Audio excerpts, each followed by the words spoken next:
Coming to you straight from the Rio Grande and beyond, broadcasting to the four corners of the globe. So grab your seat, your coffee, or your sundowner. Okay, everybody, here we go. On point, as always. This is Gloves Off. Gloves Off.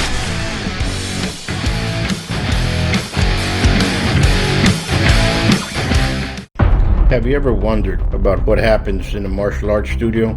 Well, you start right away by setting goals, building determination, gaining focus, building skills, all while becoming more fit, gaining confidence, and learning self-defense.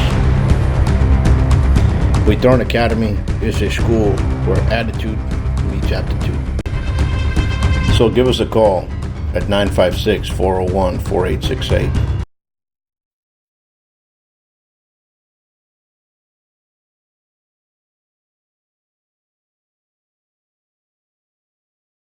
We're back at you with Gloves Off, and today we have a great guest, Mr. Katz from South Africa, and we're touching base on Safari Bladesmith. And these are blades that are culturally bound to Africa in general. They're beautiful blades, and that's something that I like, and that's something that many people would love to have. And believe me, they're gorgeous just to look at. But how are we doing today? I'm doing good, man. So I'm not in South Africa. I'm actually in sunny South Florida, in West Palm Beach. I made the move about 10 years ago. Yeah. February 13th was, 10 years ago. And it's been an adventure, I'll tell you that much. The blades really came about by homesickness. Finding a way to adjust to my new environment, not having the things that are comfortable around me. I found that it was easier for me to make them and, either use them myself, which is how it began, was making a knife to go out into the swamps and so forth, and go on from there. Sorry. Oh, the dogs are going, sorry. So basically it became a way for me to, I apologize for that. It became a way for me to kind of, escape from my reality that I don't live in South Africa anymore, which was a very big part of my life. I mean, I spent 16 years in environmental and wildlife crimes units for South Africa. So that brings me to a point where I don't have the usual consistency of culture around me. So I decided, hey, let me make it. And it started out as a simple idea where I would make a knife or a necklace or something. And, social media was going. I was seeing other guys doing the same thing, posting pictures, joining groups. And it just grew from there. And then some people were saying, hey, do you make these things to sell? And the kind of the mindset that developed was, here's a point of a chance of making my own name, first of all, and my own business. Coming from South Africa, it's a very small community. So you're a big fish in a small pond. Here, you're a tadpole in an ocean. So you've got to claw your way to some form of middle ground. And the knives were an easy way for me to do that. What I love about my story is that I started and I still do with very little. My forge is my home garage behind me. It's an anvil, a forge, a couple of grinders, and me. So it teaches me always to be humble, because a man is only good as long as he can use these. And it's kind of grown in such a way that the concept that I link to it, the Africanism and the culture that I've linked to it, works in such a way that it fills my gap and it fills the niche that I've created in the blade industry, which again is twofold. I've got a physical product that I can sell to somebody who wants to go use it hunting, or I have an artwork product that you can decorate your homes with. So I become a versatile maker, artist, bladesmith thing. I don't even know the word for it right now, because it evolves so often. Sure. But being the basis of it is I'm trying to show that the cultures from Southern Africa, yes, they were late on the scene in history, but they are older than we give them credit for. Inside those cultures, inside their weapons, there's a link. We see a huge communication on the continent between the Nguni peoples that are spread out throughout the continent. That link is in their farm tools, their language, their food, their weaponry.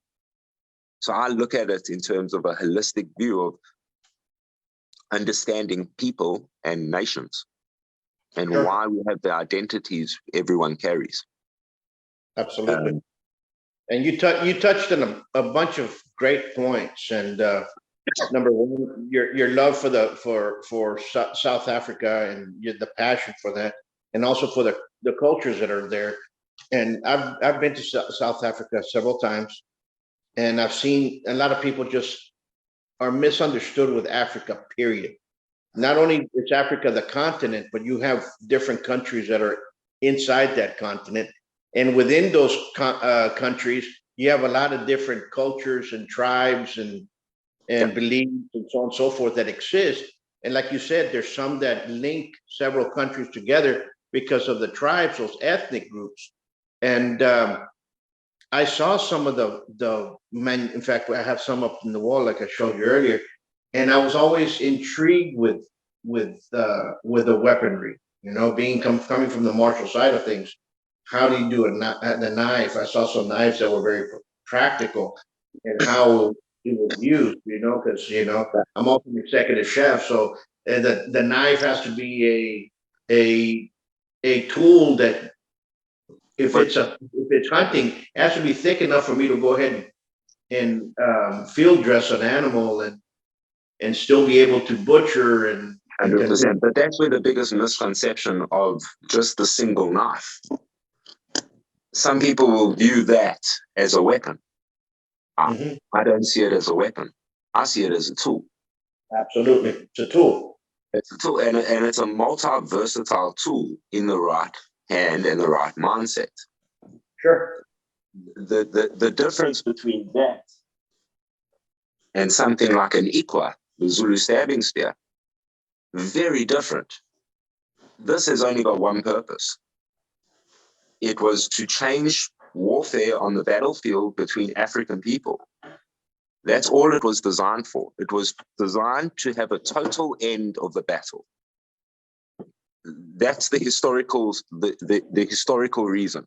We do know now later on in historical investigations that the weapon is older than Shaka Zulu. We've seen descriptions of it from the Congo Basin and up into the West African basins, where the Nguni peoples originally came down from. Sure. Sorry, there are similar type of tribal weapons in the lineages of those Nguni peoples.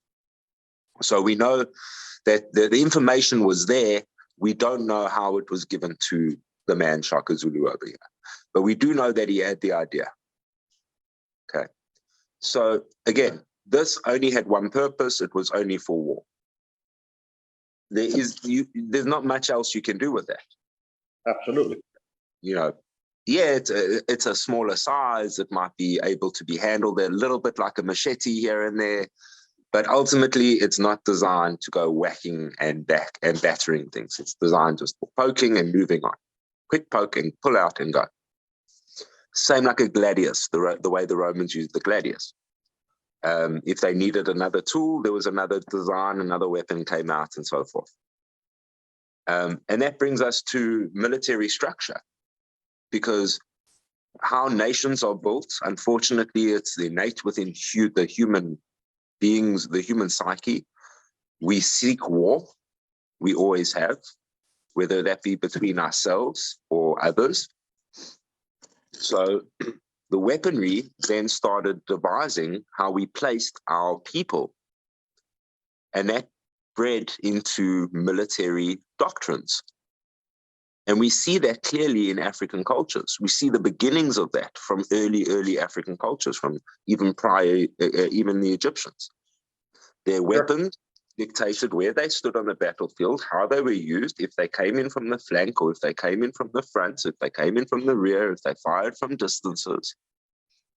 And the progression we know as history stems from there directly, in my view. Sure. And we can't separate the two. We can't look at people's, nations and peoples without looking at the need for war, because we'll never have an adequate story. Absolutely. Unfortunately, it's the sucky part of history.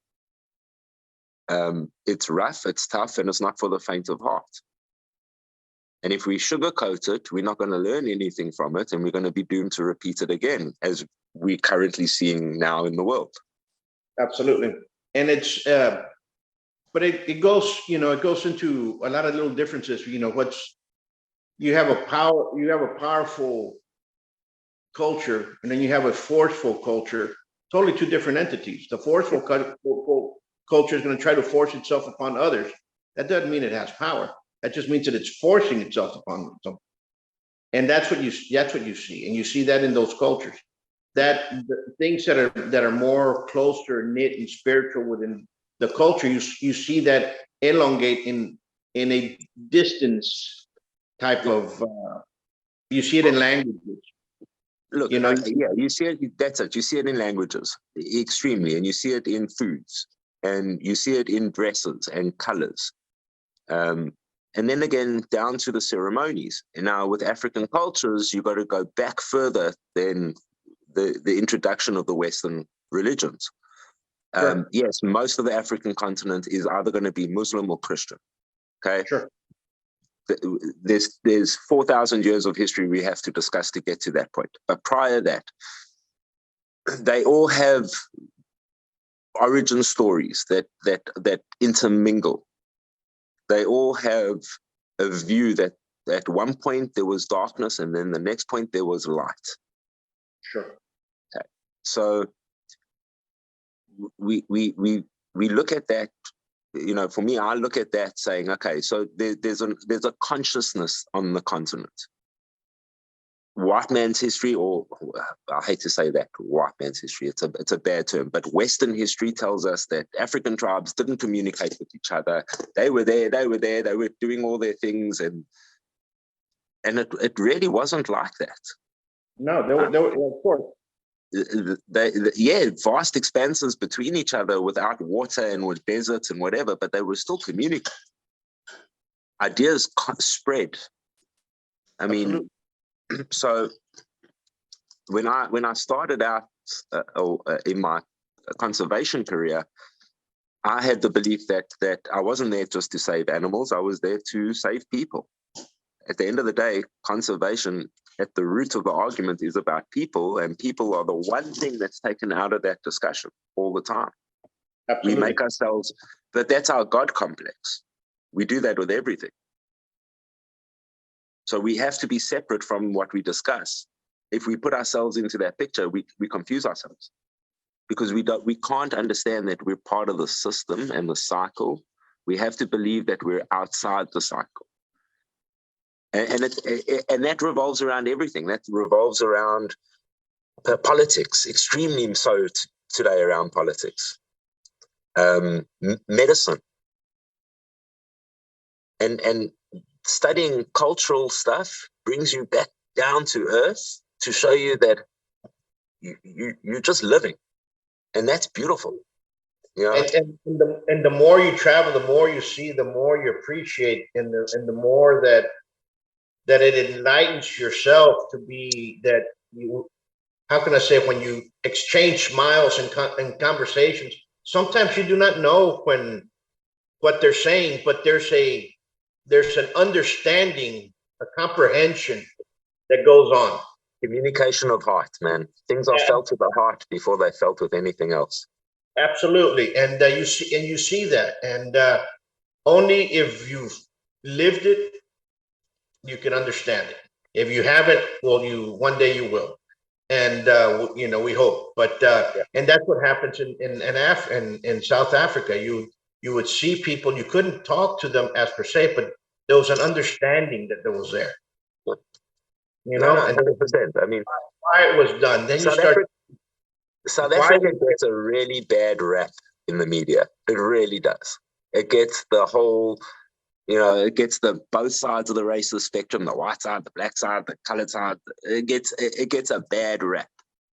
But underneath all of that, it's like everywhere else, man. People just go on about their lives. When you're on the ground there, you do not hear, see, or feel accosted. In some parts, you probably would. But like everywhere else, you don't go to them. Absolutely. I was gonna, and understanding now what type of person you are, seeing what you are, that you care about that. What was your first blades that you said, you know what, these are the ones that I want to do. This is the type that I want to preserve. This is what I want to bring over. So the basic idea that I had was to make a knife, a simple knife, right? Perfect the simple blade. Now there's a lot here for a knife maker to look at. All right. The steel, that's the biggest discussion in our industry, is what steel did you use? This was one of the first knives I made. I used a file. Why? Because I knew I could get my hands on it. I knew I could deal with the specs to heat treat it because I understood it. And that's what I wanted to use. So I made the knife, put on the little hemp handle, which isn't a traditional thing in Africa. I just think it looks really cool. Generally, most knife handles in Africa are not as elaborate as what I'm making. They for use. So they're just going to be a block of wood shaped on a rough stone. Something that's comfortable enough to use, to know that the blade's there, that it can index perfectly, and that it can get the job done. That's ultimately, and I kind of went with that in this style, just to get the job done. And that's basically where it began, was making simple little knives and putting a story to them, linking things that happened to me in my conservation career. Working with the Thornycroft giraffe in Zambia, which is the most threatened giraffe out of the 4 different subspecies that we have on the continent. So tell that kind of story, because in those little stories, there are snippets that broaden the picture for everyone who's going to look at the picture of the knife and then read the story, or read the story, then look at the picture of the knife. So I'm kind of a twofold tool to what I'm trying to do. Keep my connection to my homeland, drive tourism to my homeland, which is one of the most important industries we have. For every one person that arrives to the country, it's 11 jobs. So the more people we can send there on travel, the better for my country. Sure. That's to my career, and that's how I'm continuing going.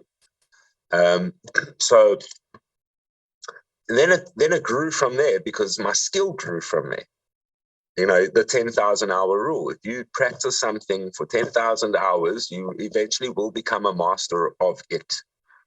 Whether I was teaching myself the correct way by the American Bladesmith Society, which I wasn't, I was teaching my way.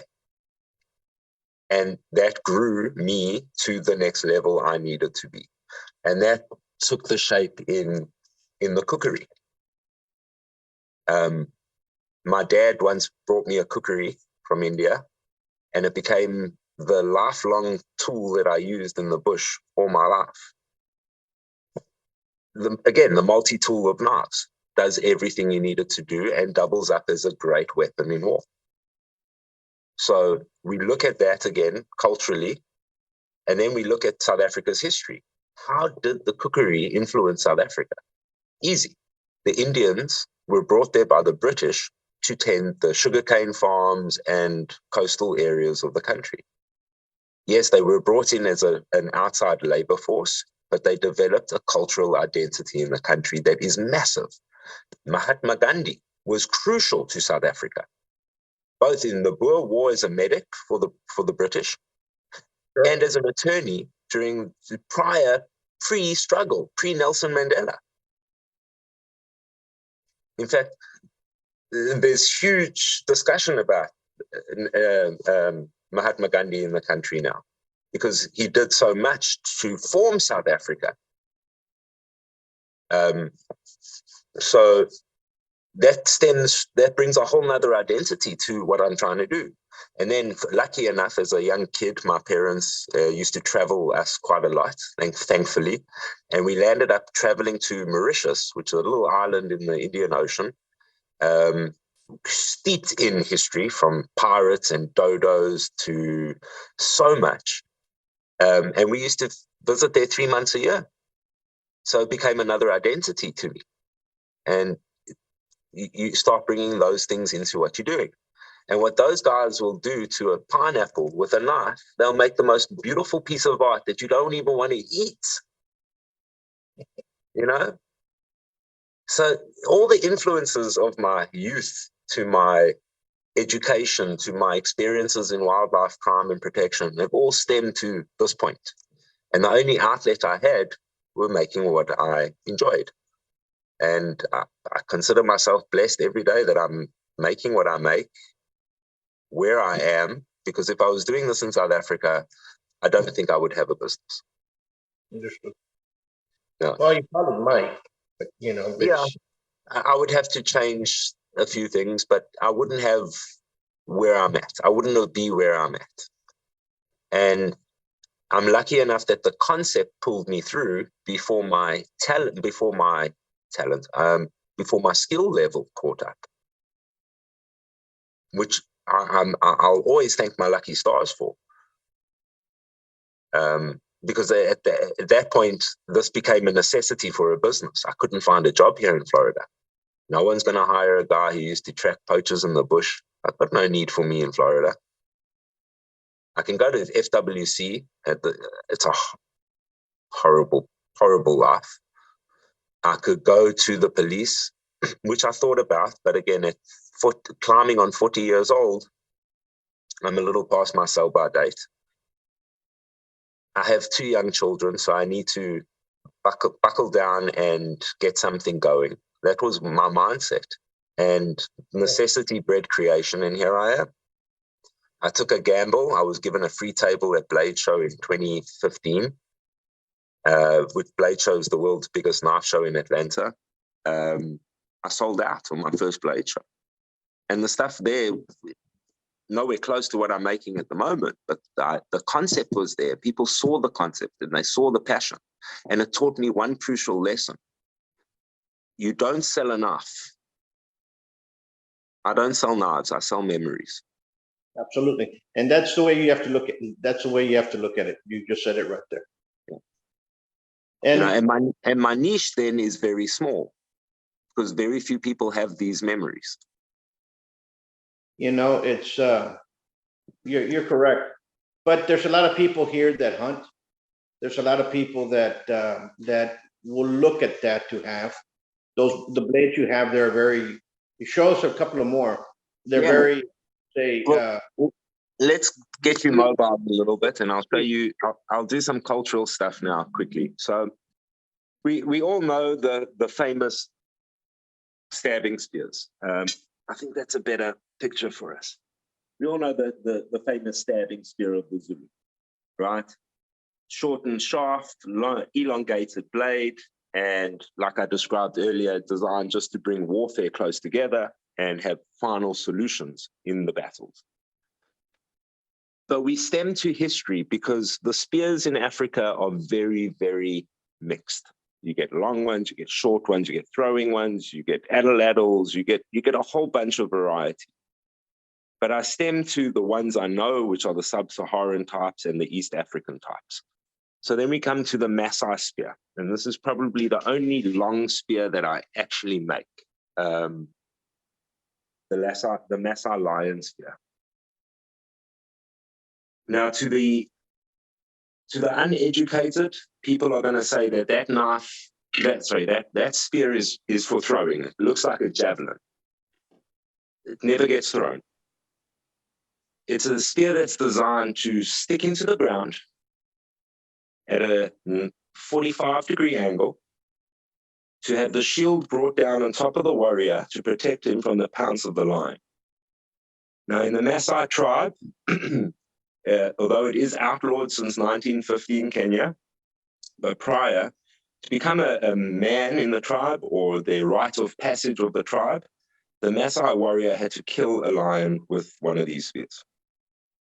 The way to do it is they gather around a group of warriors, they antagonize the lion until it pounces at the singled out warrior who is positioning himself with the spear and the shield. It takes an extreme amount of bravery, Of course. to stand like that. I mean, if you've ever hunted with a big five animal, a lion is definitely on the list of one of the most dangerous. And depending where you are in Africa, they've learned how to deal with humans. Absolutely. Yeah. Cool. So we come back to the spears then. And then again with the Zulu stabbing spear, the British took on the design for their Askari troops or their native troops in World War I, World War II. And that became known, what we know as the, in South Africa, we know it as the regimental assegai. It was a full solid ferrule connected to whatever shaft that they wanted, whether it be, usually they were much longer. They used to stand a head taller than an average man. But I play with the ideas of what I see in the history books that I go through. So again, testing myself on my forging limits to create the ferrule tube and then the rest of the blade. So the British did use regiments in World War. Yeah, right. The King's African rifles, which became the precursors of the Rhodesian African rifles. Didn't see much combat in World War I, to be honest, except with the South African forces in the battles of Beho Beho in the East African campaigns. There's some great stories in World War I from the East African campaigns. Some stuff historians don't even mention anymore. There was a boat there were two boats that were sailed from Europe to Cape Town, dismantled in Cape Town, and taken overland by wagons to Lake Victoria. Wow.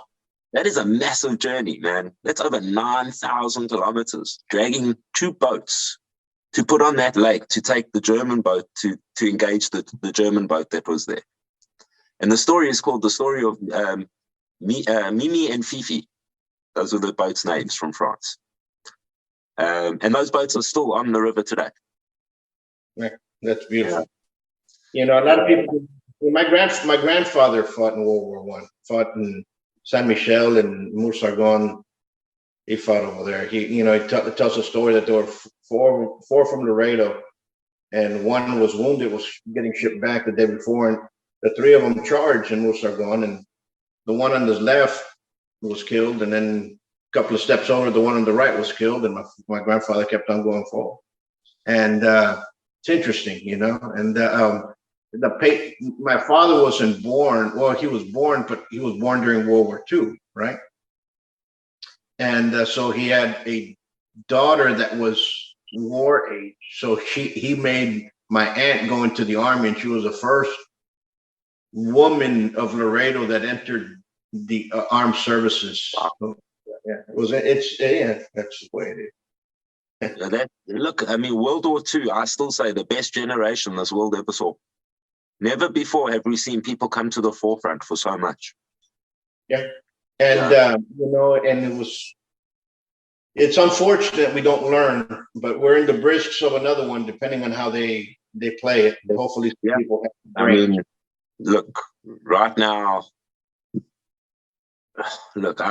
I have a viewpoint of the Russia-Ukraine thing. I think that is the flame right now. I don't think China is as much of a flame as everyone thinks they are. I think they're more of a smoke and mirror right now. They're not going to risk world trade. They have to eat.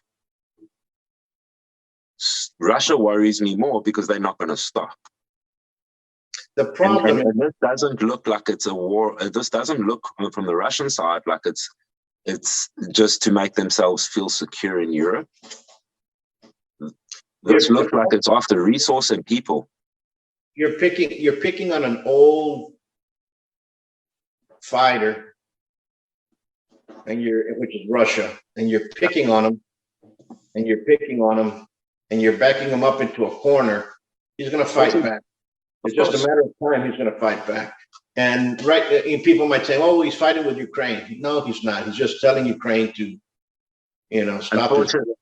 Unfortunately, Ukraine's just the battlefront. I mean, because look, my opinion is this: one, if Russia emboldens Iran more to make weaponry and gets them to a second generation level, because right now they're nowhere near that. If they get to a second generation level, that is a very big concern. And that's a concern as a Jew. I have served in the IDF. I have that concern. The war I was trained for is the war with Iran. But it's developing a new axis of evil in the world, Sure. which I don't think we're ready for.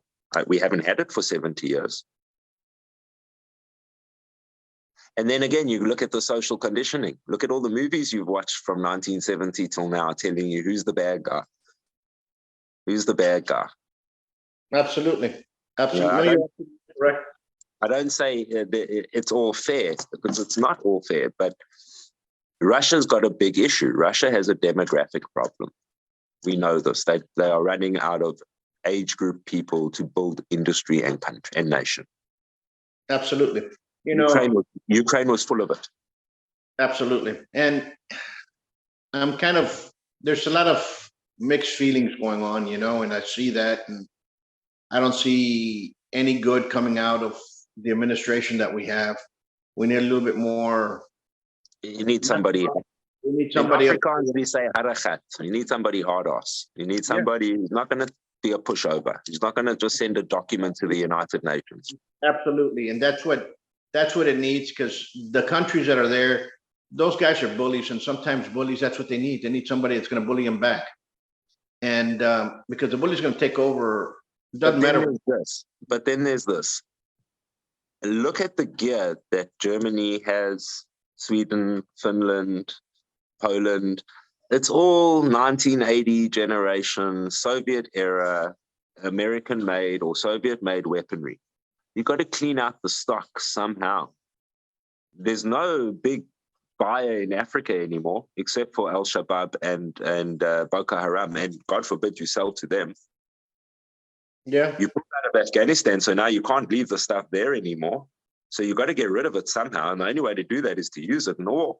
And then what that does is it forces everyone else who's using them to buy the new stuff.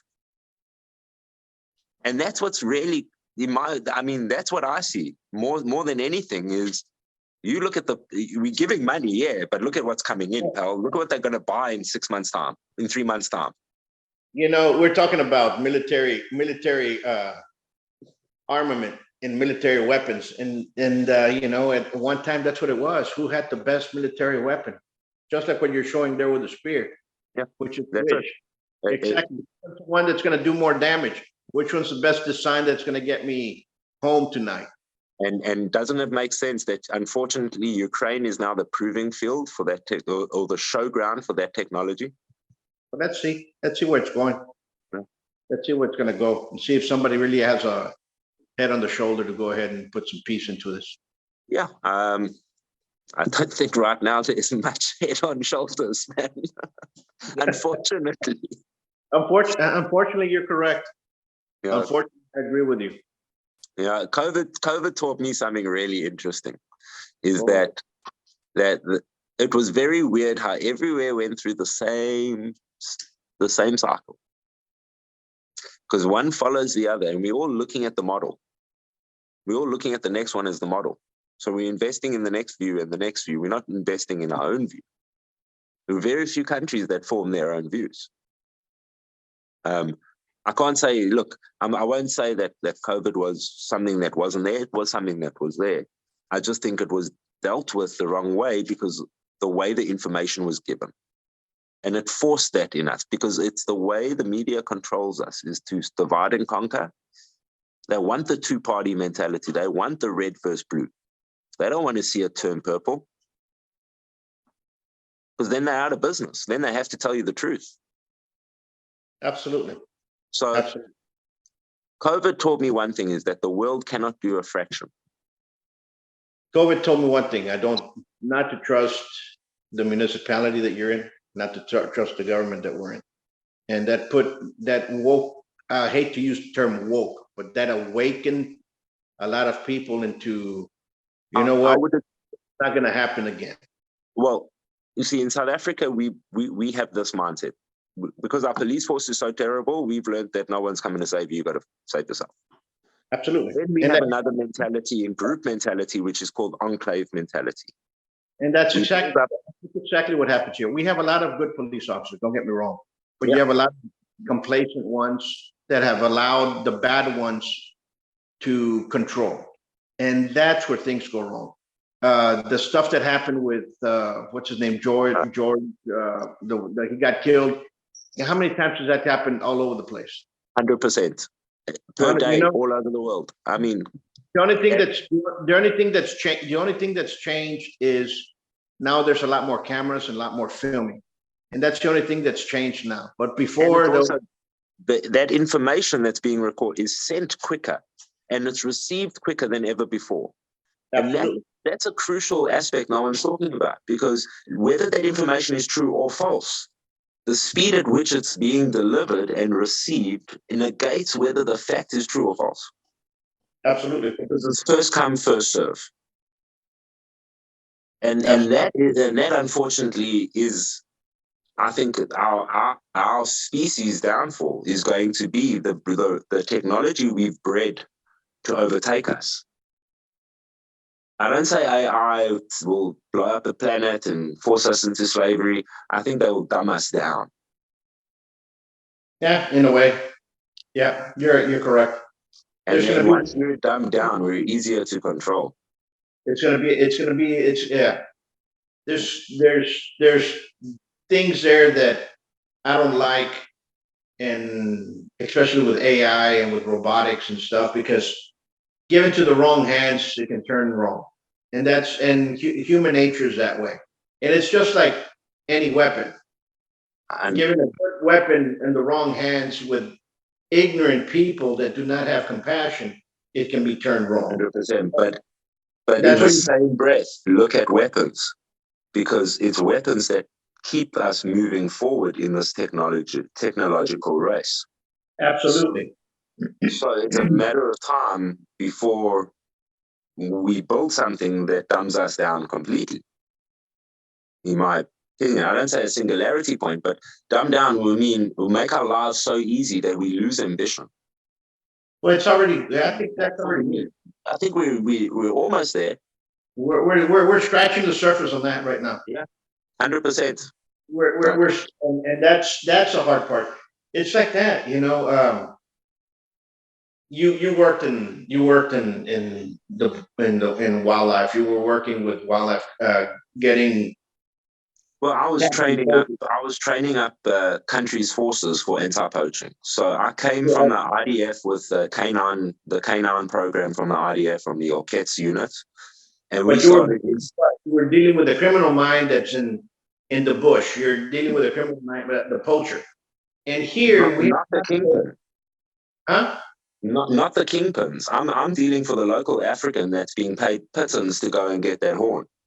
I understand him because I know why he's doing what he's doing.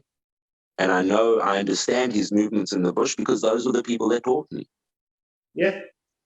So what I'm getting at, how many people now are going to spend time to learn what you learned, that craft? Because it takes time, it takes skill to learn the bush and to track and to understand everything. How many people are now going to do that? And instead of saying something, you know what, I'd rather do law enforcement, but I'd rather surveil somebody over here because, you know, that drone's going to go down the road. I'd rather control the drone than actually learn the skill.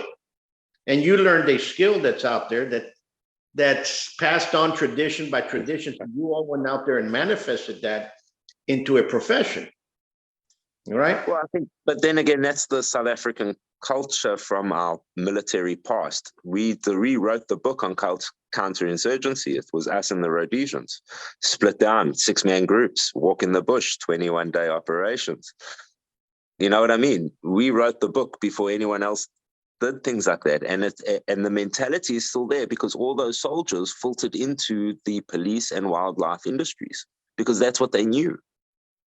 And we were lucky in South Africa to have that. And we had the opportunity to bring them into a tourism industry that built our country. You don't see that happening most other places with ex-military servicemen. You just touched base real quick on something there with hunting. Hunting is a tourist industry that built South Africa. Yeah, it builds nations. You have a lot of people that are against hunting. They do not know the benefits of what hunting is and how conservation is played. I want you to explain that right now because there's a lot of people out there that do not know the efficiency of what hunting and conservation do. Well, okay, so we've got to split that up into a zoning argument or a biome argument, okay? Every biome is different. The North American biome and deer are a very different argument to African game and hunting. Africa's game and hunting was almost wiped out by 1915. It had been almost hunted to extinction by white, British, and American hunters. Karamojo, ever hear about that guy? Shot more elephants in Africa with a 303 rifle than anyone else. So we got to look at history again. We got to look at taboo of the time. We got to look at the rise of America and the rise of Africa, because hunting was big here as industry. Bison hunting, beaver hunting, it all linked. At some point, there was world trade. Okay, sure. And that's why colonies were founded. Weren't founded for the movement of people. The discussion of freedom of religion, I think, is more romantic than anything else. Colonies and countries were founded, and areas of the world were founded to do one thing: produce wealth, make industry. Before we even had a word for it, we had to do it. It was innate. That's why we came up with the Dutch East India Company, the British India Trading Companies. And it wasn't just one company. There were a multitude of companies. They were huge. If you take the amount of money that they had in those times to today's currency, they would have been some of the most wealthiest countries, most wealthiest industries in the world. They would have made Apple and everyone else look minute. Mm-hmm. So we've got to look at three things, really: food, resource, development. Europe needed to build. Europe didn't have enough to build it with, so they found colonies and they took resources. And that led to the final thing, which is colonization, bringing the identities across waters. We would not have the world we have today. We would not be where we are as a species if that didn't take place. That brings me to hunting, because with that brought hunting. Hunting was first a necessity. We needed it to eat. Then it became something that was brought in by a pleasure by the big game hunters of the past. And then it became an industry. And it's so entrenched because of the years it has been an industry. We're talking hundreds of years here, almost nearly 180 to 200 years. Hunting has been an industry on the African continent, if not further, with the Portuguese and the Muslim influences of the history in 300 AD. So we've got to look at that. And then we understand, okay, now we can understand why it was used by the nations of the 20th and 21st century to build it. Hunting in Africa as opposed to hunting in America. Hunting in America is a very different argument because it is, you guys have a bigger issue with your deer and invasive species than we have in Southern Africa. Our problem in South Africa is that we were running out of animals prior to 1915. and we needed to rebreed them. And the only way we knew how to do that was to form ranches, conservation ranches. And the hunters were the only ones with the money to do so. They basically saved the entire conservation industry from 1980, 1920 through to 1999 throughout Africa. Their breeding programs, their conservation laws, their protection programs allowed the game to flourish. Okay. We get to a point, again, we're 80 years in, we come up to where there are more people on the continent. Their need to develop is driving the force of everything. They're not interested in the welfare of the animals, they need to eat. So we have a wildlife-human conflict happening. That breeds more of the problem to the other side of hunting. Because when you talk to an American and he'll say, oh, but these hunters, he's not talking about a hunter. He's not talking about a guy who has saved for 30 years of his life to go and experience something not many people do and pay a lot of money to do it. Absolutely. And in paying that money, he's feeding the family of Seppo, who is the head guide, and Vulukazi, who is the tracker, and you're feeding his family and the other family and so forth. So they don't see that. They see on the TV elephants are being killed and my tears and oh my God, and that's poaching. You want to combat something? That's poaching. That's bigger than hunting. Yes. But don't call a hunter a poacher. Don't call a guy who has read a capstick book as a child. I'm in full agreement with that. Do not call a hunter a poacher. 100%. And you have that here. It's side by side. And I don't want to go into a debate or anything, but in the 30s, after the recession, let's just look at the white-tailed deer. I read there was 250,000 across the state. Now there's probably 250,000 in my county alone. You understand what I'm saying? So there was a conservation to do that. One of the conservationists was President Roosevelt. He set laws specifically for that, specifically for the protection of wildlife. And he went out. Funny enough, Roosevelt's laws were modeled on laws written prior in South Africa by President Paul Kruger, the first president of the Transvaal Republic, who actually named the first reserve in the world, protected reserve in the world. Yep. And so a lot of people do not understand that connection. They see deer getting killed, but yet you hear venison, or the venison is used to make a variety of dishes. But one of the dishes around this state is tamal, which is a cornmeal kind of, how can I say? It's a cornmeal, corn dough kind of, how can I say? I'll give you credit. It's like milipap, or like ugali. Like we do in Western East Africa. It's maize meal steamed up, and then you fill it with other things, and then there you go. It's similar to what that is, similar. And so everybody's talking about hunters this, hunters that, but yet they're eating the tamales left and right, which are made with venison in the most part, and people are, you know what I'm saying? Yeah. So it's funny when we get people in that sense that they don't understand what's going on there.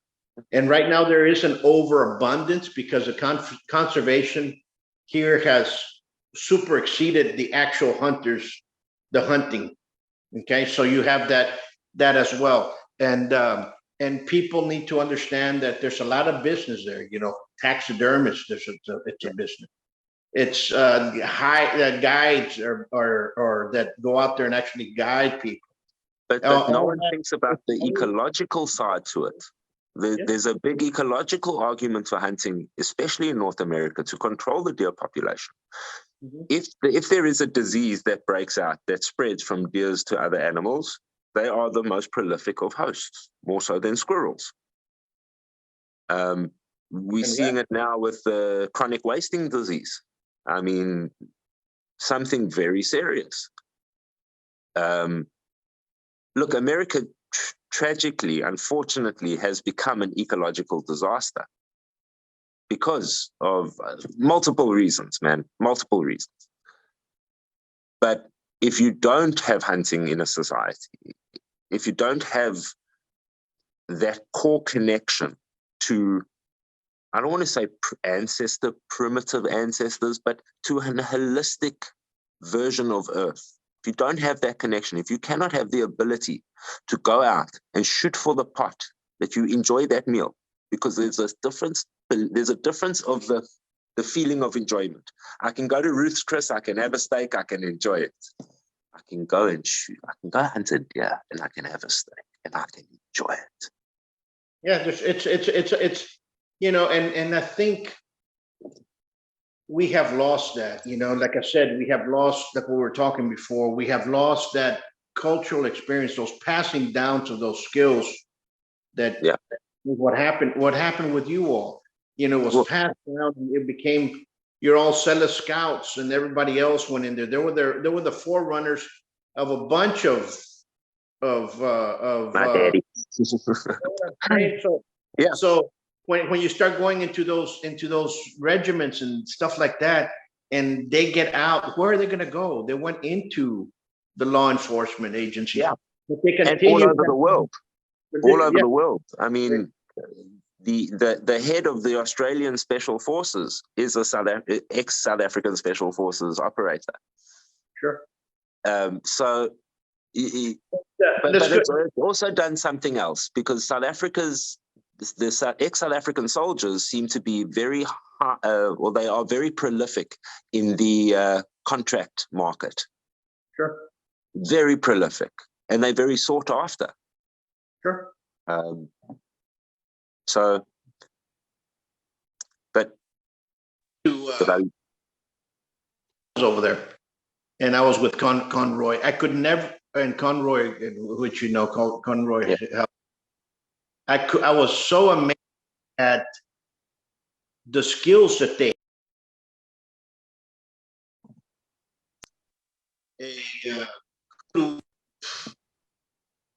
900 meters out, they can tell you that's a good one. The one that's 50 meters out compared to that one that's way over there, and I'm over here trying to figure it out before he was pointing out through binoculars, and they were without binoculars, and they were telling you this. You're like, okay. But that's also, again, 10,000 hour rule, man. If you're there for 10,000 hours, you pick it up. Somebody asked me the same thing. How do you know the movements of the animals? I'm like, because I see them every day. Yeah, because you see them. And then and I would look like, and he'll look at zebras, and he goes, that was.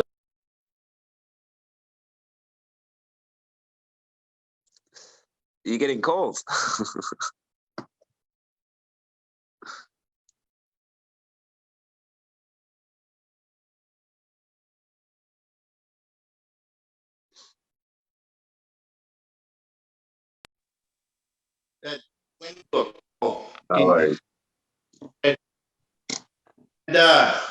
What happens is that when you start looking at all that, it's interesting. It's interesting. Number one, like you said, it's habit and so on and so forth.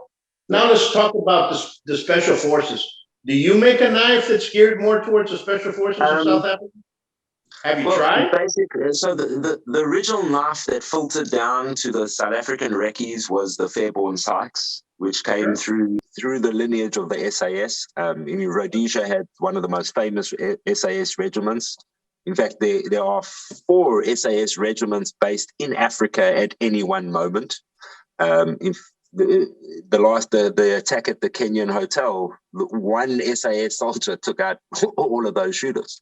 So we're blessed to have them on the continent. But the legacy of the knife came through from the Fairborn Sykes. If you are an operator for the South African recce's, you get a necklace of one of these daggers. And that's the only identification has that you are part of the recce's, which are not a facilitated unit in the military. It is a private entity. So it is not aligned to the South African Defence Force at all. They operate in their own zone and own law. Very unique for a special forces unit to have that. Understood. So you've never tried to make a knife in that fashion?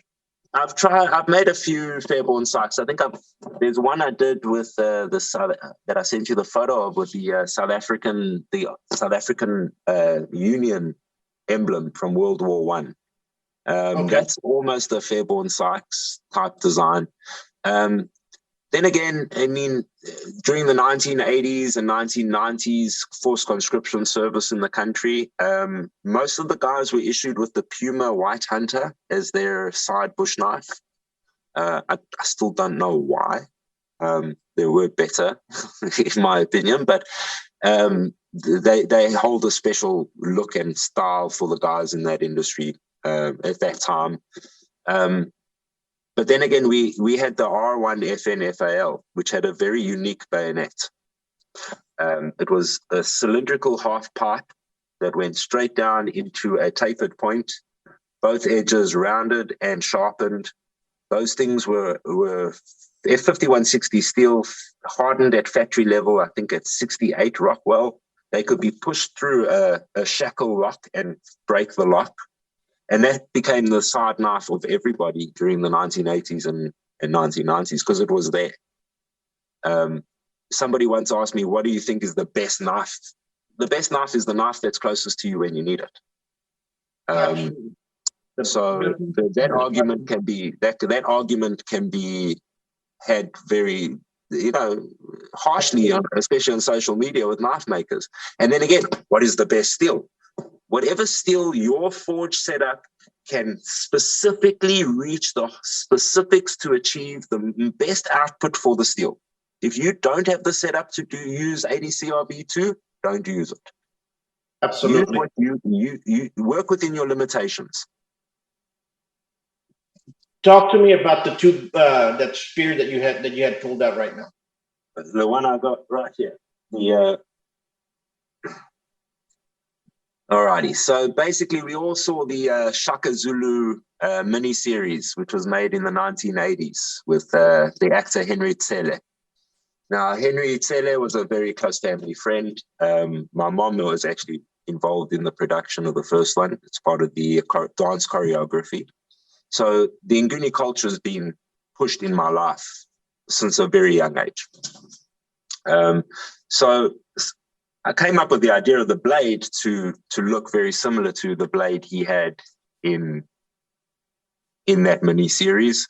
Again, the true Ikwa in history would have probably looked very similar to that. Right. Okay. This is forged out of a full steel stock, which came later in history. We know that the Zulu would forge from a pig iron style because it wasn't really high carbon steel that they were using. An elongated blade to a shortened stem, which would then be plugged into a wooden shaft and draped over with hippo skin. Once the hippo skin dried, it vulcanized over the connection, and they were pretty sufficed and hard. Again, not used to go hunt a buffalo. Those are very different spears. That's not what it's for. Yeah. And then again, hunting in the Zulu culture, because they were not hunter-gatherers. Yeah, they did hunt a few gazelle here and there, but they were pastoralists and herders. They kept cattle. Cattle was their wealth, their money. They traded with cattle. To buy your wife, you gave cows. And that's an extreme link right there to various other cultures.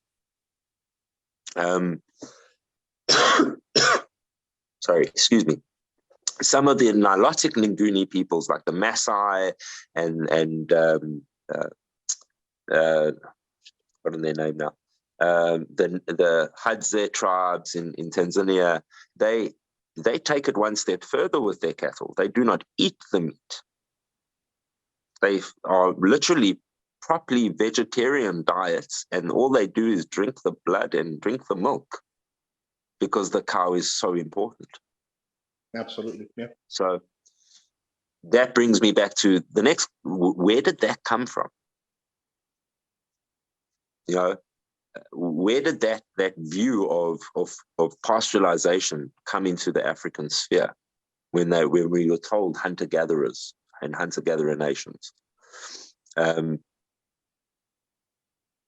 For me, I say that came from the North Africa, because North Africa was obviously very much influenced by Europe in its heyday, very much influenced by the Islamic and Moors and the Portuguese through history. And then there's part of history that we don't know. We surmise it. We come up with a fantasy for it. And only now, once we're digging further and our technology is growing so we can understand things better, we're starting to piece together that story. And I'm looking forward to hearing what that story is really going to be. And please God, it is found out within my lifetime. I don't believe it will be. But ultimately, Africa took a leap somewhere.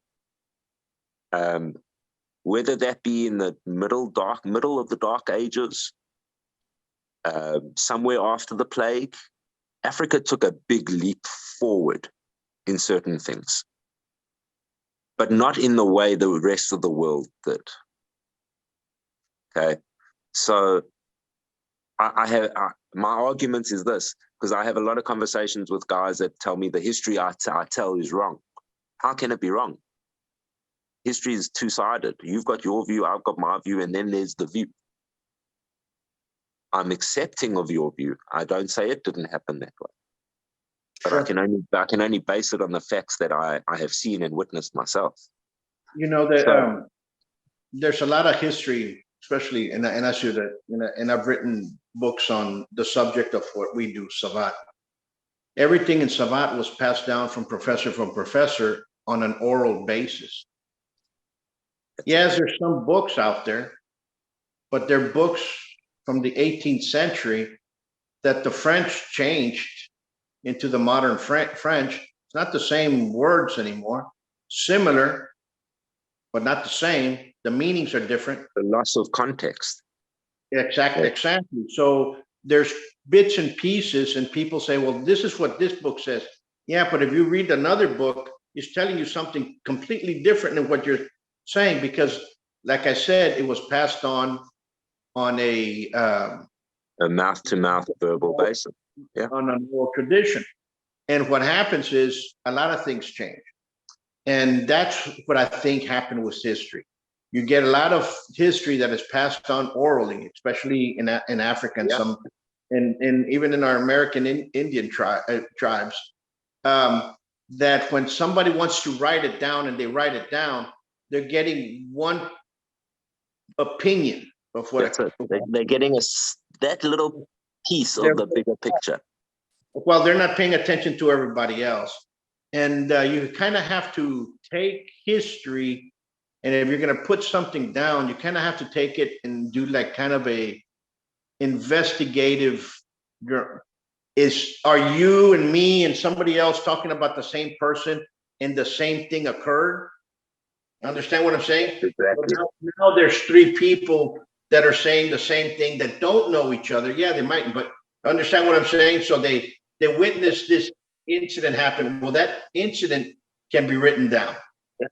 That's exactly. I mean, your own experiences. But that takes me to something else in Africa, and what we've really realized right now is that the artwork is the communication. There's artwork and statues that have been made through lineages that are exactly the same today as they were way back when, and they tell stories. There's a famous Zimbabwean one of two people hugging, right? That is Ubuntu, brotherly love. My brother is my brother, no matter his race or creed or color, as long as we develop together. That is the belief of Ubuntu. We have other things. I mean, their beads, beaded necklaces are huge communication tools that tell stories of lineage. The Sangoma or witch doctors in South Africa, there's a stone that they go to for knowledge.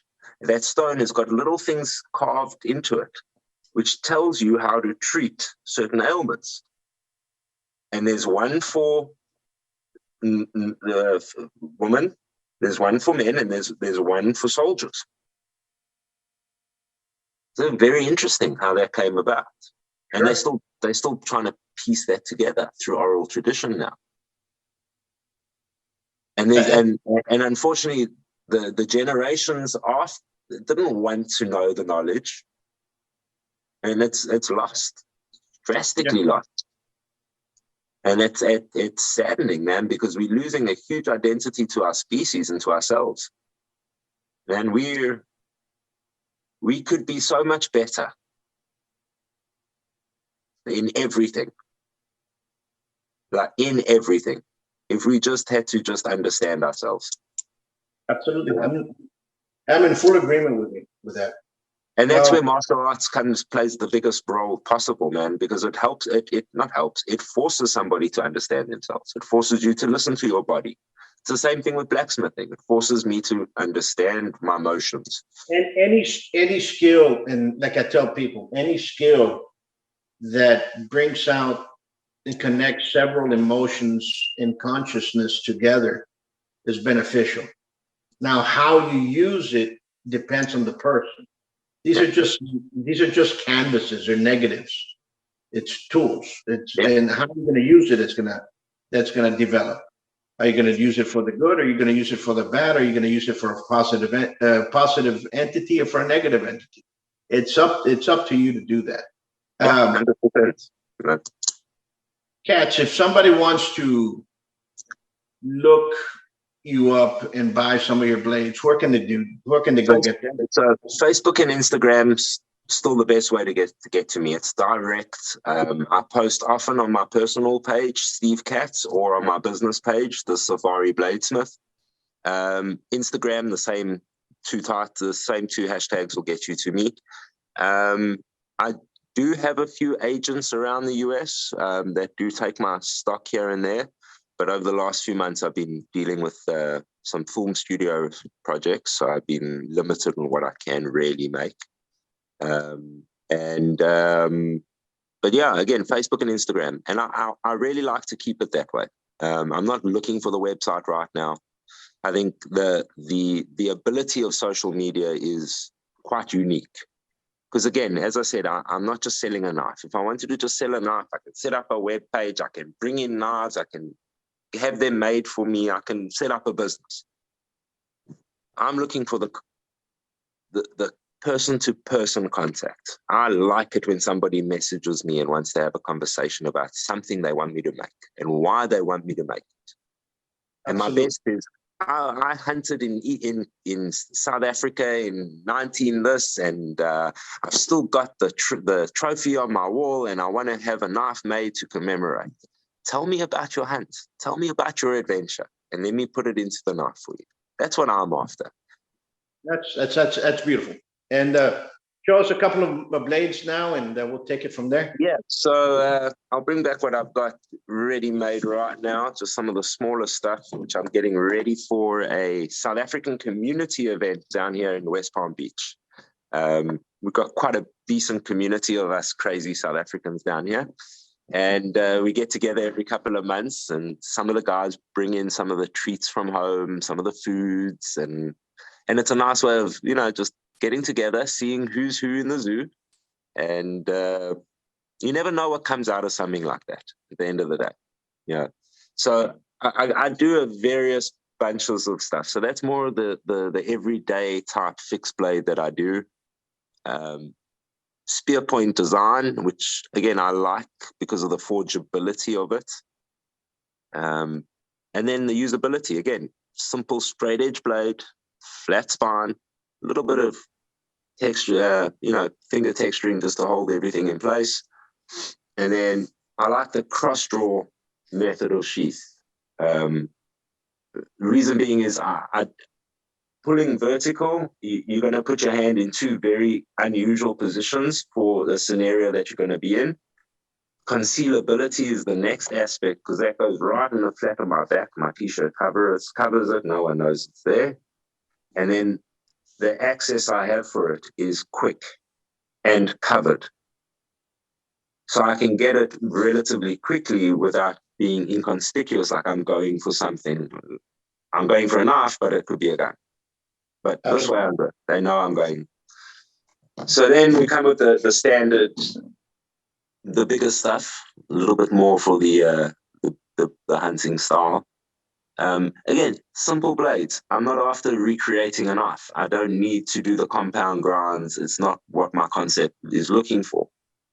Again, keep it simple, stupid. You can go out to, I mean, I've had all the fancy tracker knives with the compound grinds, and they seem to be the worst knives in the field. So keep it simple. And then I bring in all the wood from Southern Africa. So I go back 2 or 3 times a year. I fill a suitcase from a buddy of mine who collects the stuff for me. And then we process it down into blocks, stabilize it in wax, and then I put it in the suitcase and bring it on over. That way, it keeps my business costs to pretty minimum. I'm not spending dollars on the stuff. I'm spending South African rands when I'm buying it there. And then I have really unique stuff. The wood here is called tamboti, or African cocobola. Actually a very toxic wood used by the native tribes as to kill the nerve in a tooth. So if you've got a toothache, you take a piece of the bark, put it up, suck on it for a bit, and it put the toxin filters in, kills the nerve of the tooth, pain goes away. They also use the same wood as a fishing poison. They can throw it in the river, let it soak into the water, and the fish float to the top. But it's also a poison that's not transferred by that way, so they can still eat the fish. We taught never to burn this in your fire because the smoke actually gives you runny stomach. So very unique stuff that you can bring in. And in Africa, there's a story with everything, man. That's the best part of the country. Even the little piece of wood on here, on that little one, is marula wood, which is made famous by the alcohol amarula cream. The fruit grows. The story is that elephants come around and eat the rotten fruit and get drunk. Do you know how much an elephant would have to eat to get drunk? So, it's a nice story. Yeah, I have seen baboons drunk on them, though. That I can say. But yeah, so and then that little badge there is from the 1950s South African mandate of Southwest Africa. After World War II, we were mandated. Sorry, after World War I, we were mandated. Sorry, yeah, after World War II, we were mandated Southwest Africa. And in 1950 started the nonsense with the liberation movements of the time.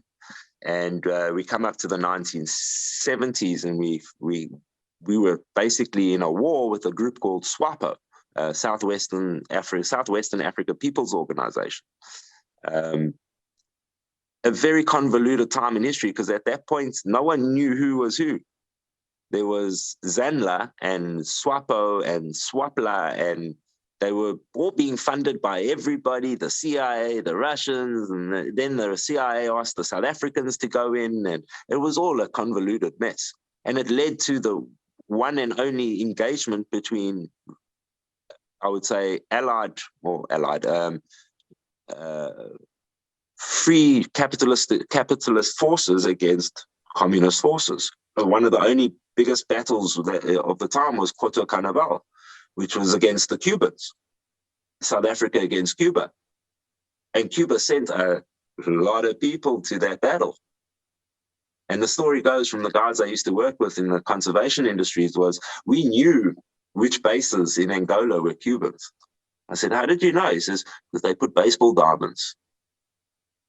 They would make baseball diamonds at every base. So we knew who was Cuban and who wasn't. Imagine that. Well, it's been a pleasure talking to you, sir. Great.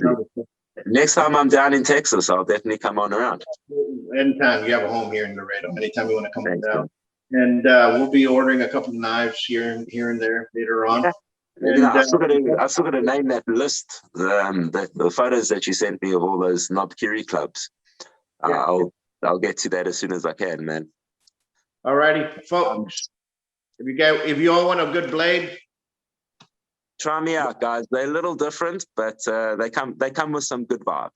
So Until next time, much peace.